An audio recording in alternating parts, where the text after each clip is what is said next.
25 फरवरी 2020 की शाम थी। दिल्ली के चांदबाग इलाके में सब कुछ सामान्य नहीं था। शहर के कई हिस्से हिंसा की आग में जल रही थी। इस बीच आईबी अधिकारी अंकित शर्मा अपने घर से कुछ सामान लेने के लिए बाहर निकले। शायद उन्हें भी अंदाजा नहीं था कि घर से निकलने के बाद उनकी जिंदगी का आखिरी सफर शुरू हो चुका है। अंकित घर से निकले लेकिन कभी वापस नहीं लौट सके। परिवार इंतजार करता रहा, तलाश शुरू हुई, लेकिन अंकित का कहीं पता नहीं चला। पुलिस के मुताबिक हिंसक भीड़ ने उन्हें घेर लिया और खींचकर अपने साथ ले गए। इसके बाद उनके साथ जो हुआ वह किसी को भी झकझोर देने के लिए काफी।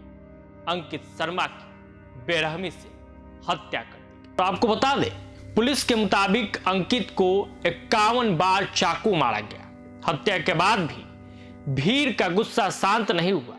उनके शव को घसीटते हुए पास के नाले तक ले जाया गया और उसमें फेंक दिया गया। अगली सुबह पुलिस ने नाले से अंकित शर्मा का शव बरामद किया। एक पिता के लिए इससे ज्यादा भयावह खबर शायद कुछ हो ही नहीं सकती। अंकित के पिता रविंद्र कुमार ने 26 फरवरी 2020 को पुलिस में एफआईआर दर्ज कराई। शिकायत में उन्होंने आरोप लगाया कि अंकित पर हमला उन दंगाइयों ने किया जो आम आदमी पार्टी के तत्कालीन पार्षद ताहिर हुसैन की इमारत से दंगा फैला रहे हैं। इसके बाद शुरू हुई एक लंबी कानूनी लड़ाई।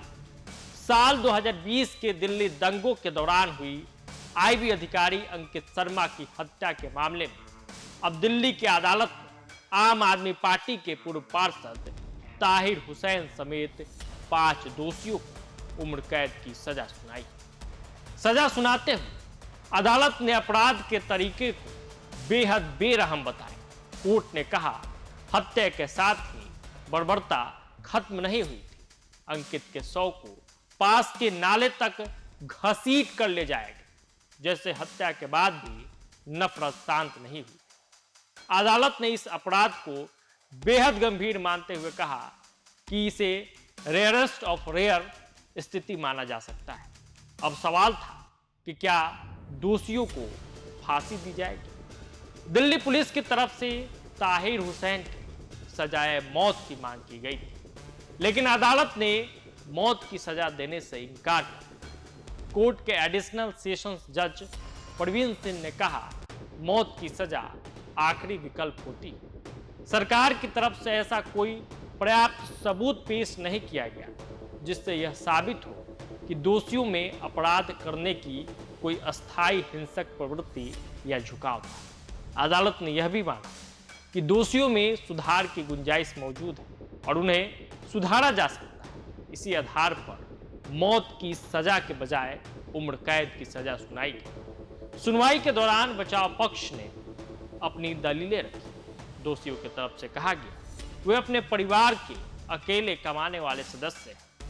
ताहिर हुसैन के अच्छे व्यवहार का भी हवाला दिया। बचाव पक्ष ने तर्क दिया कि सिर्फ चोटों की संख्या पर उनकी गंभीरता के आधार पर किसी को मौत की सजा नहीं दी जा सकती। लेकिन अदालत के सामने एक तरफ दोषियों की दलीलें थी और दूसरी तरफ अंकित शर्मा की हत्या की वह भयावह तस्वीरें, जिसमें एक आईबी अधिकारी घर से निकला था, फिर लापता हुआ। अगले दिन उसकी लाश नाले से मिली। शरीर पर चाकू से 51 वार थे। दिल्ली दंगों की उस हिंसक रात की कहानी में अंकित शर्मा का नाम अब भी सबसे दर्दनाक अध्यायों में से एक है और अदालत का फैसला इस कहानी का फिलहाल एक पड़ाव। 5 दोषियों को उम्र कैद मिली, मौत की सजा नहीं। लेकिन अंकित शर्मा के परिवार के लिए सवाल सिर्फ सजा का नहीं, सवाल उस बेटे का है जो 25 फरवरी को घर से निकला था और फिर कभी लौट कर नहीं आया। तो इस पूरे मामले पर आप क्या कुछ सोचते हैं, कमेंट बॉक्स में जरूर बताइएगा।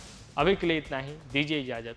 बहुत बहुत धन्यवाद। प्रभातखबर.com, विश्वास वही, रफ्तार नहीं।